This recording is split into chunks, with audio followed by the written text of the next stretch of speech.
나훔서는 아수르를 향한 하나님의 메시지였고 이들의 최종 심판을 다루는 책이라고 할 수가 있습니다. 지난 시간에 우리가 살펴봤듯이 아수르라고 하는 대제국은 중동과 아프리카, 북아프리카 일부 지역까지 점령했던 굉장히 거대한 대제국이었습니다. 그 정도의 강한 제국을 운영을 하기 위해서는 아무래도 어떤 폭력과 억압으로 이렇게 찍어 누르는 게 필요했겠죠. 그래서 아수르의 이 군대는 굉장히 잔인하기로 악명이 높았습니다. 우리가 요나서를 통해서 같이 함께 살펴봤었듯이 포로들의 어떤 살가죽을 벗겨가지고 벽에다 이렇게 진열을 한다든지 살아있는 채로 벗기는 거죠. 아니면 거대한 말뚝을 찍어가지고 사람을 관통시켜서 죽게 한다든지 이런 잔인한 일들을 많이 행했습니다. 그러나 요나의 선포로 일시적으로 회개했던 이들은 아주 잠시나마 하나님의 구원이 무엇인지 맛보았었죠. 그러나 지속되는 아수르 민족의 이 폭력과 억압, 압제 이러한 거는 하나님께서 이제 노하기를 더디하시고 멈추시고 노하기를 이제 멈추시고 이들을 향해서 최종 심판을 선포하게 만들었습니다. 그래서 아수르를 향한 이 거침없는 메시지를 나훔 선지자가 책으로 기록하여서 하나님의 심판을 나타내었다라고 하는 것이죠. 그래서 그 오늘 말씀을 좀 살펴보기 전에 지난주에 우리가 같이 나누었던 메시지를 잠시 한 번 더 본 다음에 그 다음에 우리가 다음 메시지로 나아가려고 합니다. 지난주에 같이 말씀을 나눈 내용을 한번 다시 보려고 하는데요. 나훔 1장 2절입니다. 여호와는 질투하시며 보복하시는 하나님이시니라. 여호와는 보복하시며 진노하시되 자기를 거스르는 자에게 여호와는 보복하시며 자기를 대적하는 자에게 진노를 품으시며. 지금 여기서 말을 하고 있는 것처럼 하나님께서는 그분의 백성을 압제하는 자들을 향해서 질투하시고 보복하시는 분이라고 성경은 분명하게 말을 하고 있습니다. 그럼 질투와 보복이 무엇일까? 다시 한번 좀 되돌아보면요. 질투라고 하는 것은 백성을 압제하는 그 세력을 향한 하나님의 어떤 행동을 나타냅니다. 심판을 강조하는 그러한 단어가 질투라고 할 수가 있습니다. 이 키나라고 하는 질투에 사용된 키나라고 하는 단어가 이방 적대 세력을 지칭할 때는 하나님의 질투, 심판으로 나타나지만 하나님의 백성에게 적용이 될 때는 하나님의 구원, 하나님의 열심, 열정으로 나타난다라고 하는 것을 우리가 좀 보았죠. 그리고 하나님의 보복이라고 하는 것은 잘못 어그러진 것을 바로 다시 잡아서 돌이키기 위한 하나님의 공의를 보복이라고 우리가 정리를 했습니다. 이스라엘 백성들이 잘못 길로 하나님의 백성이 어긋난 길로 나아가게 되면 하나님은 그거에 대해서 이제 반드시 징계를 하십니다. 잘못된 길로 갔으니까 맞아야죠. 맞았는데 이방 세력이 악한 이 세력이 때는 이때다라고 해서 하나님의 백성을 이 지도상에서 없애버리려고 자신들이 가지고 있는 한계치를 넘어서 백성을 압제하게 되면 괴롭히게 되면 하나님은 그때 칼을 뽑으셔서 그 적대적인 세력을 향해서 보복하신다라고 하는 것도 우리가 같이 함께 살펴보았습니다. 그래서 결국엔 이 모든 걸 정리를 하면 하나님의 질투, 하나님의 보복 이런 거는 원수들에게는 하나의 심판이 되는 것이고 하나님의 자녀에게는 구원이자 기쁨이자 소망이자 희망이 된다라고 하는 것으로 우리가 좀 정리를 했었습니다. 그러면 지금 지난주에 우리가 하나님의 질투, 하나님은 보복하시고 여호와는 질투하시는 분이다라고 같이 나눴었는데 이 질투와 보복을 어떻게 하나님께서 말씀 가운데에서 보여주시는지 한 구절 한 구절 좀 곱씹어 보면서 보도록 하겠습니다. 이 나훔서가 총 3장으로 이루어져 있는데 1장에서는 아수르를 완전히 무력화시켜버리겠다고 하나님이 말씀을 하십니다. 이방 세력들이 아무리 하나님의 백성을 지도상에서 씨도 남기지 않고 다 멸절시켜서 없애버리려고 뭔가 꾀하고 준비하고 열심히 노력한다고 할지라도 하나님께서는 그거를 절대로 허락하지 않으신다고 1장 하반절에서 하나님께서는 분명하게 말씀을 하십니다. 오늘 말씀 10절입니다.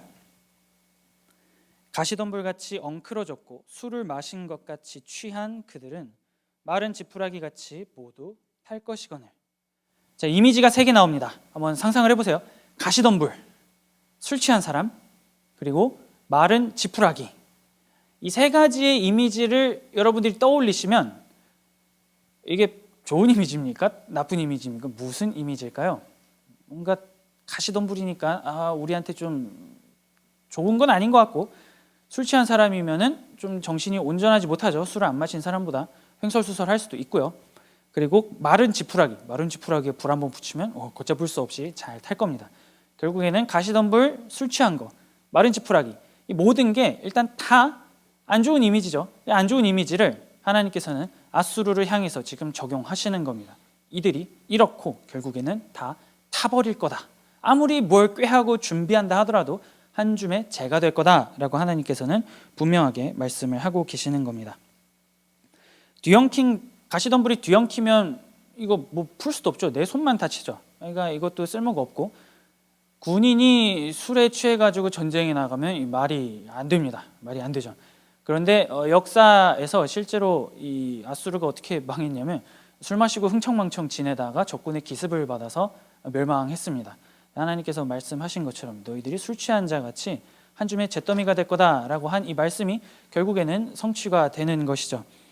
그리고 아무리 뭐 군사력이 많고 뭐 재물이 많고 그동안 가지고 있는 모든 그 땅덩어리 모든 게 다 많아도 결국에는 이 모든 것을 하나님이 딱 그 하늘에서 바라보실 때는 마른 지푸라기 같아서 다 불타 없어질 그런 것에 불과하다. 너희들 까불지 마라 라고 하나님께서 말씀을 하고 계십니다. 능력이 있다는데 하나님을 대항할 수 없고, 그렇기 때문에 그 하나님을 따르고 그 하나님을 예배하는 하나님의 백성 또한 완전히 그 멸절하고자 진멸하고자 없애고자 하는 그러한 계획을 악한 세력은 절대로 실현할 수 없을 것이다. 내가 뒤에 있거든 이라고 하나님께서 지금 말씀하고 계시는 장면이다 라고 우리가 정리를 할 수가 있는 거죠. 결국에는 아무리 악한 세력이 발버둥치고 뭘 애를 쓰고 뭘 하려 해도 이들에게는 소멸뿐인 종말만 기다리고 있다 라고 본문은 분명하게 말을 하고 있습니다. 그러면 이 말이, 지금의 이 선포가 유다 백성들에게 어떤 의미로 다가올까를 한번 생각을 해보실 수 있으면 좋을 것 같아요. 자, 매일마다 아침에 탁 눈을 뜨면 나의 신분은 자유민이 아니고 식민지 백성, 식민지민입니다. 그러면은 삶이 매일마다 어떨까요? 매일마다 뭔가를 빼앗길 거고 반격을 하고 싶지만 내 손에 가진 게 없습니다. 뭔가 이들에게 항변을 하고 싶고, 좀 나도 지렁이도 밟으면 꿈틀댄다는데 뭔가 내가 하고 싶은데 계란으로 바위치기의 인생을 지내는 게 어떻게 보면 식민지민의 삶이죠. 그리고 아수르가 굉장히 잔인한 민족이기 때문에 뭐 하나 잘못 보였다가는 뭐 3대가 그냥 멸할 정도로 굉장히 큰 위험이 있었기 때문에 아마 유다 백성들은 날마다 공포와 불안감에 떨면서 하루하루 지냈을 겁니다. 그러면은 사람의 생각이 이렇게 되는 거죠. 오늘을 살아가는데 오늘을 돌아보니까 어제보다 좀 덜 뜯겼어. 이게 복이야. 어제는 내가 100원을 뜯겼는데 오늘은 90원만 뜯겼어. 정말 아수르의 자비가 넘쳐. 이런 식으로 사람들이 생각을 하겠죠. 어제보다 덜 뜯긴 거에 대해서 그냥 감사하게 될 겁니다.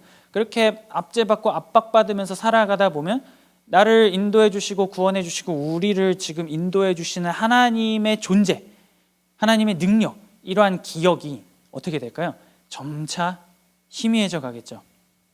쓸모가 없어지는 겁니다. 그리고 아수르는 이 우상 숭배를 굉장히 많이 강요했습니다.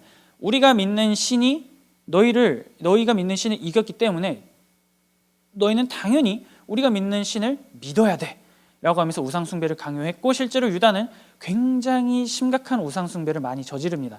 이 나홈 선지자가 사역할 때가 아주 우상 숭배가 극심했던 시절이 이 나홈이 활동했던 시절이라고 할 수가 있는 것이죠. 그렇게 하나님에 대한 기억도 점차 사라져가고 매일마다 빼앗기는 삶을 살아가고 있을 때 하나님이 유다 백성들에게 말을 하는 겁니다. 너희들을 압제하는 그 세력은 마른 지푸라기처럼 다 불에 타서 없어질 것이다 라고 백성을 향해서 선포를 하고 있는 겁니다. 우리가 믿는 하나님, 우리가 예배하고 우리가 따르고 나에게 구원을 베풀어 주신 하나님이 바로 이런 하나님이시다라고 하는 것을 우리가 기억하며 나아갈 수 있으면 좋겠습니다. 우리 개개인의 삶을 압박하고 우리들을 넘어뜨리려고 하는 다양한 악의 세력이 있죠. 이걸 어떻게 하나로 지정하기는 어려울 겁니다. 여러분들이 삶을 살면서 만나는 모든 그 악의 세력들이 있을 거예요. 내가 하나님의 자녀로서 살아가고 하나님의 백성으로서 뭔가 좀 열심을 내고 싶은데 그거를 계속해서 가로막는 그러한 모든 것들이 있을 겁니다. 그리고 그거에게 계속 공격을 받다 보니까 남유다 백성들처럼 그냥 체념하고 살아가고 있을 수도 있어요. 그런데 오늘 본문에서는 분명하게 말을 하는 겁니다. 그 악한 세력들, 우리를 괴롭히고 압제하고 매일마다 실망감만 주게 하는 그 모든 것들을 하나님께서는 반드시 불태워 없애버릴 것이다 라고 하는 거죠. 그래서 우리가 살아가면서 우리를 힘들게 하는 모든 문제들은 하나님 앞에서 전부 다 한 줌의 잿더미가 되어서 사라질 것이다. 우리가 가지고 있는 문제는 하나님께서 다 해결해 주실 것이다 라고 본문이 얘기를 하고 있는 겁니다. 그리고 그 확신을 가지면서 살아갈 때, 언젠지는 모르겠지만 하나님께서 그 문제를 해결해 주실 것이라고 하는 확신을 가지고 살아갈 때 우리는 쓰러진 자리에서 일어날 수 있는 믿음을 가지게 될 것이다 라고 오늘 본문이 얘기를 하고 있는 것이죠. 그런데 이렇게 유다 백성들을 위로해 주시는 하나님이시지만 말이 굉장히 따뜻하잖아요. 우리를 압제하고 괴롭히고 그 모든 것들을 한 줌의 잿더미로 만들어 줄게. 이건 굉장히 좋은 말입니다. 그런데 조금 가만히 다시 깊게 생각을 해보면 뭔가 불편해요. 이 말이 썩 좋지는 않습니다. 왜냐하면 이렇게 생각을 할 수가 있잖아요.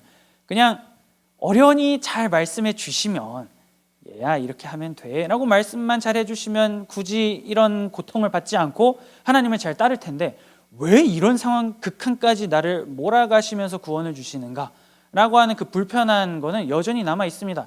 유다 백성들도 그런 생각을 당연히 하지 않았겠어요?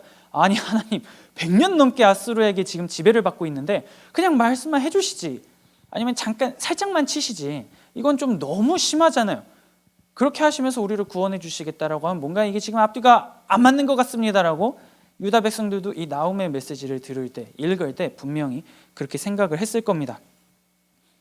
하루 이틀 이렇게 누군가에게 괴롭힘 받는 것도 힘든데 100년입니다. 100년이 넘는 시간을 수탈과 압제 속에서 살아간 거예요. 나의 아버지, 나의 할아버지 다 그냥 그렇게 빼앗기는 인생만 살다가 다 죽었습니다. 나도 이렇게 살다가 그냥 죽을 거라는 생각만 머릿속에 유다 백성들이 가득한 겁니다. 그런데 그런 와중에서 얼마나 이 가슴속에 또 쌓이고 억울한 그 분노가 얼마나 이게 막 쌓여 있겠어요. 그러면서 하나님에 대한 원망이랑 그 아수르에 대한 분노랑 이게 막 다 뒤엉켜 있는데 하나님께서는 이걸 해결해 줄게 라고 하니까 이게 지금 보이지 않는 뜬구름만 잡으라고 하나님께서 그냥 막연하게 얘기하시는 건가? 라고 충분히 이들은 생각했을 겁니다. 그러면서 이게 보이지 않는 것만 자꾸 잡으려고 하니까 그냥 삶이 의미가 없고 허무해 라고 생각한 이들도 분명히 존재했겠죠. 그런데 하나님께서는 이 숱한 어려움들, 괴로운 상황들을 통해서 하나님의 백성을 악에서부터 멀어지도록 정화시키시고 그 백성이 다시금 하나님을 예배하고 하나님이 어떤 분이신지를 분명하게 알게 하기 위해서 이렇게 행하신다라고 본문은 분명하게 얘기를 합니다. 오늘 말씀 12절입니다. 여호와께서 이같이 말씀하시기를 그들이 비록 강하고 많을지라도 반드시 멸절을 당하리니 그가 없어지리라. 내가 전에는 너를 괴롭혔으나 다시는 너를 괴롭히지 아니할 것이라. 오늘 말씀에서 분명히 말하고 계시죠. 아무리 강하더라도 반드시 멸절하고 지워버리겠다고 하나님께서 말씀을 하십니다. 그런데 이 중간에 12절 중간에 보시면 괴롭히다 라고 하는 메시지가 나와요. 전에는 내가 너희를, 이스라엘 백성들, 유다 백성들아 너희를 괴롭힌 게 맞는데 다시는 괴롭히지 않을게. 뭔가 이렇게만 보면 약 오르는 것 같잖아요. 백성을 괴롭히는 하나님, 이게 뭐야? 라고 생각을 하기에 충분합니다. 그런데 본문에 나타난 이 괴롭히다 라고 하는 것은 하나님께서 어떤 분이신지 분명하게 나타내는 데에 사용된 단어이고요. 이렇게 괴롭힘 이후에는 구원이랑 회복이 있다라고 하는 것을 알려주실 때에, 그거를 나타낼 때 괴롭히다 라는 단어를 성경이 사용을 합니다. 따라서 너희들 그동안 숱하게 내 말을 안 들었으니까 아버지, 할아버지, 증조할아버지, 너네 자식들 다 그냥 비명행사해라 라고 하나님께서 말씀을 하시는 게 아니고, 언젠가 때가 되었을 때에 반드시 구원과 회복이 너희를 기다리고 있다 라고 하는 거를 말씀하시기 위해서 괴롭히다라고 하는 거를 성경이 언급을 하고 있다라고 하는 거죠. 같은 단어가 사용된 구절 한 구절 보도록 하겠습니다. 예레미야 애가 3장 33절입니다. 주께서 인생으로 고생하게 하시며 근심하게 하심은 본심이 아니시로다. 분명하게 나와 있죠. 본심이 아니다. 하나님의 진짜 본심은 그렇게 괴롭히고 그냥 죽을 때까지 힘들게 하다가 없애버리는 것, 이게 아니라고 예레미야 애가 3장 33절은 분명하게 언급을 합니다. 이스라엘 백성 입장에서는 지금의 이 아수르의 압제가 분명히 재앙이 맞고 너무나 끔찍하고 고통스러운 상황이 맞아요. 이거는 부정할 수 없는 진실입니다. 하지만 하나님께서는 이 일들을 통해서, 이 숱한 상황들을 통해서 결국에는 백성을 정화시키고자 하는 목적을 가지고 계시다라고 말을 하고 계시는 것이죠. 그렇기 때문에 너희들을 정화하고 너희들이 다시 돌이키고 너희들을 다시 내가 품을 것이기 때문에 그 모든 일들을 전부 다 행할 자인 만군의 여호와 그 하나님을 끝까지 신뢰하고 붙잡고 알아라 라고 하는 그 하나님의 기대가 있다라고 하는 것 또한 우리가 오늘 이 본문을 통해서 좀 살펴볼 수가 있는 겁니다.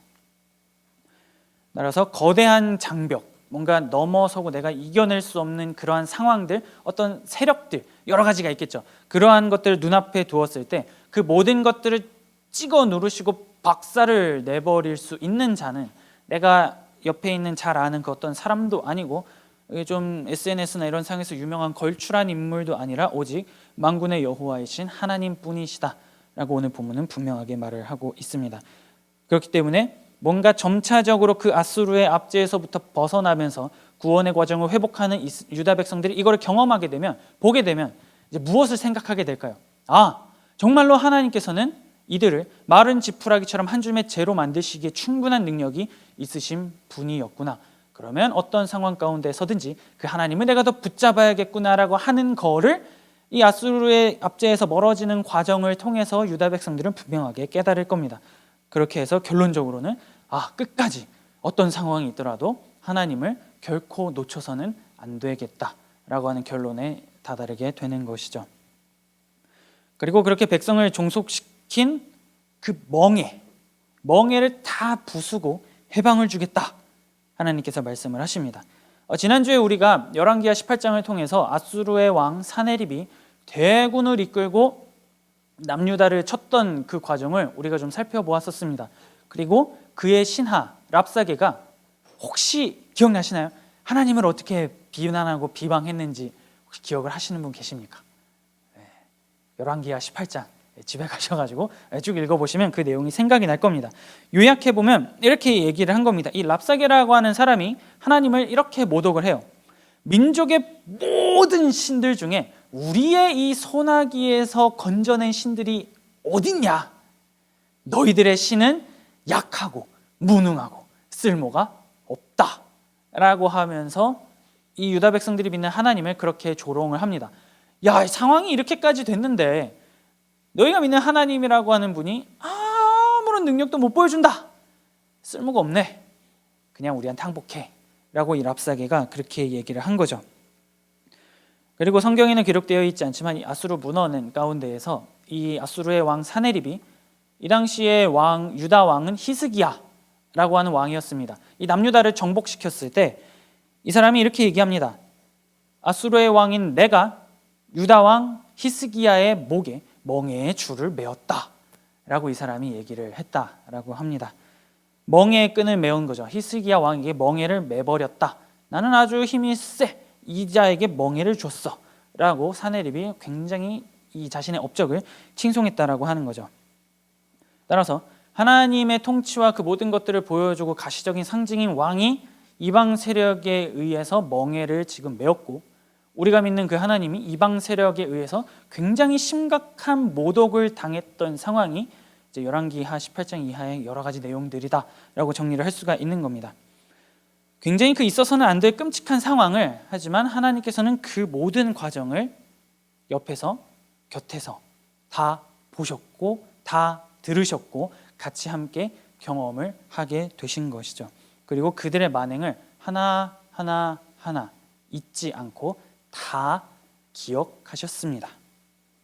사람의 모습을 하나님께 조금 대입을 해보면 이렇게 누군가가 와가지고 내 백성을 향해서 막 그렇게 비난하고 조롱하고 니들이 믿는 신은 가짜고 아무런 힘이 없어 라고 얘기를 할 때 하나님의 반응이 어땠을까요? 내 사랑 내 어여쁜 자야 이러면서 백성들을 여기까지 이끌었는데 그 백성들을 향해서 한낱 피조물인 인간이 와가지고 야 얘네 아무런 쓸모도 없다 야 막 이제 이러다 보니 그 얼마나 하나님의 마음이 괴로웠겠습니까? 눈에서는 피눈물이 흐르고 손을 부들부들 떨면서 어떻게 해서든지 나는 노하기를 더디하시는 분이시니까요. 그걸 계속해서 인내하시면서 그들이 말하는 걸 다 들으시면서 참으셨을 겁니다. 그러나 오늘 말씀 13절에서 분명하게 얘기하는 겁니다. 이제 그 사내립이 얘기하면서 내가 유다 왕 히스기야에게 멍에의 줄을 메었다라고 했지만 그거 내가 부셔버릴 거다. 멍에를 깨트리고 해방을 줄 거다라고 오늘 본문은 분명하게 얘기를 하고 있는 거죠. 사내립이 얘기한 거를 하나님이 그대로 기억하셨다가 너 히스기야에게 멍에 메었다 했지 내가 그 멍에 부술 거야 라고 하나님이 말씀을 하고 계시는 거죠. 그분의 열정, 하나님의 관심, 하나님의 열심이 끝까지 어떻게 해서든지 이스라엘 백성을 향해 있다라고 오늘 본문은 분명하게 말을 하고 있습니다. 그러면 뭔가 지푸라기 같이 다 태워 없애버릴 것이고 그 목에 건 멍에마저 부수겠다라고 하나님께서 말씀하신 다음에 그 이후에 무슨 말씀을 하시냐면 내가 니네 무덤까지 만들어 줄게 라고 하나님께서는 분노를 표출하고 계십니다. 무덤을 하나님이 친히 준비하고 설치하겠다라고 오늘 본문에서 말씀을 하고 계시는 것이죠. 오늘 말씀 14절입니다. 나훔 1장 14절입니다. 나 여호와가 내게 대하여 명령하였나니 내 이름이 다시는 전파되지 않을 것이라. 내가 내 신들의 집에서 새긴 우상과 부은 우상을 멸절하며 내 무덤을 준비하리니 이는 내가 쓸모없게 되었습니다. 아무리 강한 힘을 가지고 중동과 그 북아프리카 지역을 다 점령한 강한 군사력을 가지고 있는 아수르라고 하더라도 그 이름이 다시는 영향을 줄 수 없을 것이다 라고 하나님께서는 말씀을 하십니다. 씨도 남기지 않고 내가 오히려 너희를 멸절시켜버릴 거다라고 하나님이 선포하고 계시는 것이죠. 그리고 묫자리마저 스스로 고르지 못하는 아주 비참한 신세로 너희는 그렇게 전락할 것이다 라고 말씀을 합니다. 당시에 이 무덤이라고 하는 거는 오늘날 우리가 생각하는 무덤이랑은 좀 다른 굉장히 하나의 상징적인 중요한 의미를 가지고 있었어요.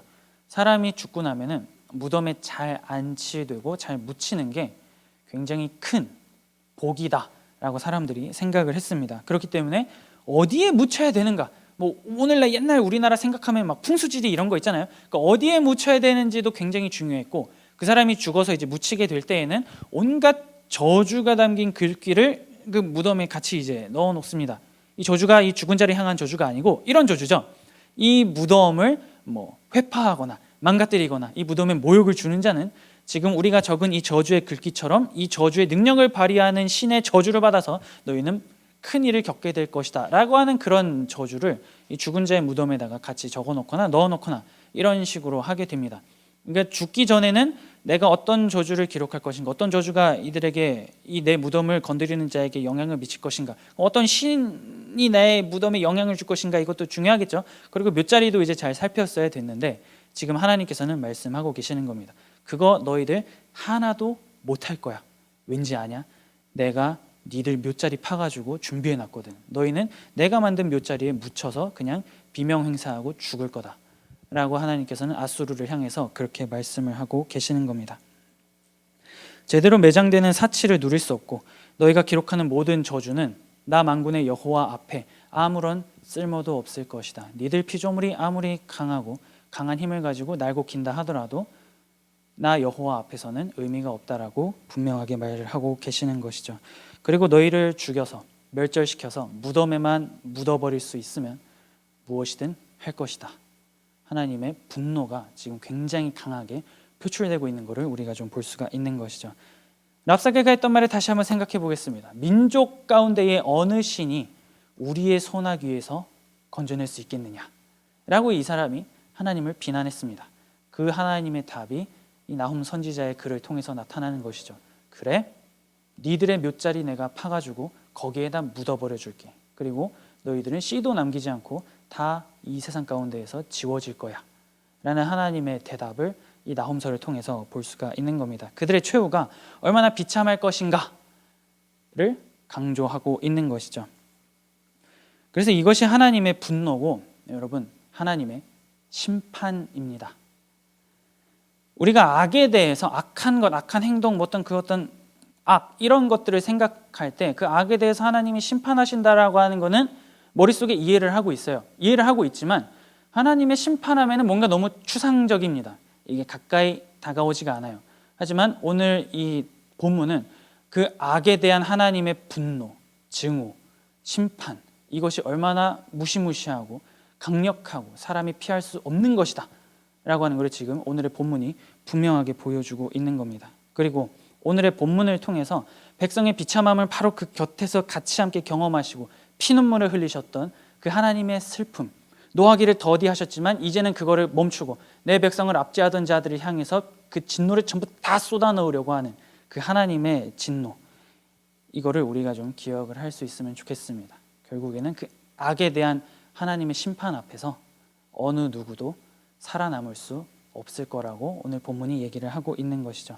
그렇기 때문에 하나님의 그 심판은 우리가 그냥 생각할 때 그냥 심판인가 보다, 뭔가 세상이 불에 탄대, 이 정도 수준으로 끝나는 게 아니고 굉장히 끔찍하고 비명이 난무하고 무서운 날이 하나님의 심판의 날이다 라는 것을 우리가 이 나홈서를 통해서 기억을 할 수 있으면 좋겠어요. 그런데 우리가 하나님의 분노를 이렇게 좀 무시무시한 걸로만 이해를 한다면 우리의 삶을 생각해 보면 내가 이제 하나님을 어떻게 믿어야 돼? 라는 생각을 하게 됩니다. 근데 이거를 반대로 뒤집어서 생각을 하면 그 악을 멀리하고 악한 길에서 떠나기 위해서 노력하는 그 하나님의 자녀를 향해서는 이 하나님의 분노, 하나님의 심판은 복된 소식이 됩니다. 우리가 하나님의 성품과 심판을 만약에 가볍게 생각하면서 지금까지 살면서 나의 행동과 나의 그 어떤 성품이나 이런 것에서 악을 멀리하기 위해서 노력을 하지 않고 그냥 뭐 괜찮아, 뭐 그냥 이렇게 살면 돼 라는 식으로 우리가 만약에 살아가고 있는 분이 있다면 이 하나님의 심판을 기억하면서 우리가 그 악에서부터 조금씩 멀어지기 위해서 삶 가운데에서 노력을 할 수 있으면 좋겠습니다. 그래서 우리가 악한 길로 가고자 하는 마음이 들 때마다 우리가 믿는 하나님은 그 악을 굉장히 증오하시고 미워하시는 분이구나 라고 하는 것을 기억을 하면서 언제나 하나님 앞에서 겸손한 삶, 회개하는 삶, 경외하는 삶을 우리가 포기하지 않으며 살아갈 수 있으면 좋겠습니다. 오늘 말씀 15절입니다. 볼지어다 아름다운 소식을 알리고 화평을 전하는 자의 발이 산 위에 있도다. 유다야 내 절기를 지키고 내 서원을 갚을지어다. 악인이 진멸되었으니 그가 다시는 내 가운데로 통행하지 아니하리로다 하시니라.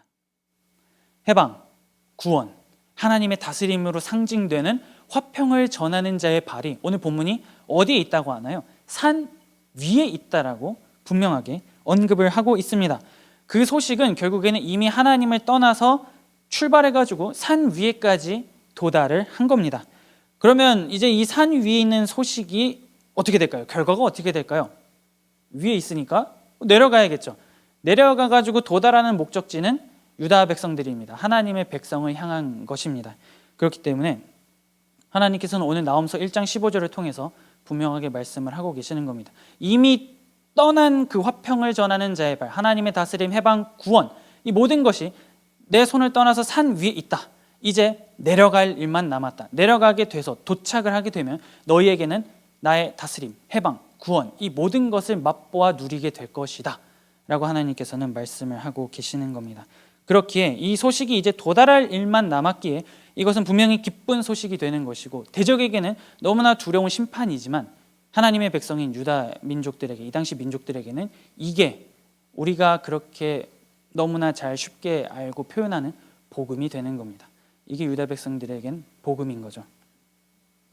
이미 출발한 이 복음의 소식, 하나님의 다스림이 반드시 도달할 것을 믿으면서 하나님께서는 백성들에게 요구하신 것이 있습니다. 그것이 무엇이냐면 무너진 삶의 자리에서 이제 무릎을 털고 먼지를 털고 일어나서 예배의 자리를 회복하라라고 하나님께서는 강력하게 촉구하십니다. 비록 아직은 화평을 전하는 자의 발이 백성들에게 도달하지 않았어요. 산 위에 있다라고만 말씀하셨지 이게 너희 가운데 있다라고 하지 않으셨습니다. 그래서 이 소식은 아직 산 위에 있지만 이게 이미 출발했으니 도착할 것을 믿고 문제가 해결되지 않았을지라도 그 예배의 자리를 너희들이 회복하고 다시금 그 압수로의 압제와 우상 숭배가 가득한 세상이지만 나를 향해서 다시금 그 믿음의 마음을 불태워라라고 하나님께서 요구하고 계시는 겁니다. 관계를 회복하는 것을 요구하시는 것이죠. 종교개혁자를 떠올리면 아마 알고 계시는 분들도 있을 겁니다. 마르틴 루터, 마틴 루터라고도 부르죠. 이 종교개혁자인 마르틴 루터가 이렇게 얘기를 한 게 있습니다. 주께서 지금 당장 복수해 주시기를 원하는 것이 우리의 약점 중 하나다 라고 이 사람이 얘기를 했습니다. 우리의 삶은 지금 이 남유다 백성들처럼 100년 넘게 압제를 받았기 때문에 누군가는 평생 문제 해결도 경험하지 못한 채 그냥 시름시름 앓다가 죽었을 겁니다. 우리도 마찬가지예요. 우리의 삶에서도 해결되지 않는 문제를 가지고 그 난제를 가지고 시름시름 앓다가 우리는 그거를 해결되어지는 과정을 보지 못하고 죽을 수 있습니다. 그대로 끝날 수가 있어요. 하지만 하나님은 유다 백성들에게 요구하시는 것을 오늘 우리에게도 분명하게 요구하고 계십니다. 절기를 회복하고 서원을 갚아라. 너희들이 예배의 자리를 지켜내고 나를 향한 그 마음과 관계를 다시금 회복해라.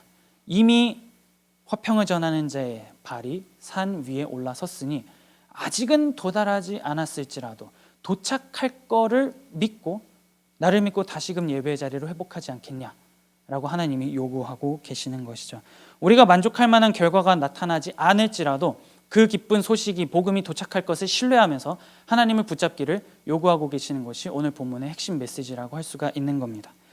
그렇기 때문에 오늘도 우리는 여전히 이 화평을 전하는 자의 발을 기다립니다.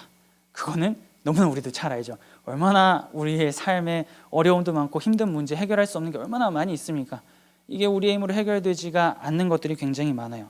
그러나 본문은 분명하게 말합니다. 어둠 가운데에서 절망하고 눈물 흘리는 그 하나님의 자녀를 결단코 포기하지 않으시는 분이다라고 오늘 본문은 얘기합니다. 그리고 전부 다 하나하나 기억하고 계시는 분이 바로 하나님이십니다. 그래서 하나님의 백성이 받았던 그 아픔과 슬픔, 그거를 그대로 하나님께서는 그 악을 진멸하는 과정을 통해서 하나하나 다 되갚아 주실 겁니다. 그리고 그렇게 악이 하나님 앞에 쓰러져가는 모습을 보면서 우리는 이게 복음이구나 라고 하는 것을 삶 가운데에서 경험을 하게 될 겁니다. 그리고 하나님께서는 이 모든 것을 통해서 단 한 가지를 요구하십니다. 같이 말씀 한 구절 보도록 하겠습니다. 에스겔서 34장 27절입니다. 에스겔 34장 27절인데요. 이런 압제의 해방을 통해서 하나님이 이거를 요구하십니다. 그리한즉 밭에 나무가 열매를 맺으며 땅이 그 소산을 내리니 그들이 그 땅에서 평안할지라. 내가 그들의 멍에에 나무를 꺾고 그들을 종으로 삼은 자의 손에서 그들을 건져낸 후에 내가 여호와인 줄을 그들이 알겠고. 하나님께서는 자녀에게 구원을 베풀어 주시면서 분명하게 단 한 가지를 요구하십니다. 내가 여호와인 줄을 깨달아 알아라. 너희를 구원하고 너희를 붙잡을 수 있는 자, 너희를 지켜낼 수 있는 자는 나 여호와밖에 없다. 이거를 알아라라고 하나님이 요구하십니다.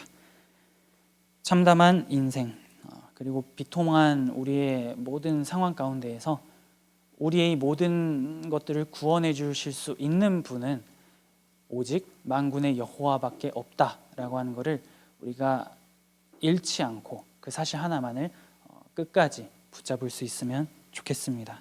그래서 우리를 해방하기 위해서 우리에게 하나님의 다스림이 무엇인지 그 맛을 맛보게 해주기 위해서 하나님께서 보내신 화평을 전하는 자의 팔은 이미 출발했고 우리를 향해서도 성큼성큼 다가오고 있습니다. 물론 때는 아직 잘 모르죠.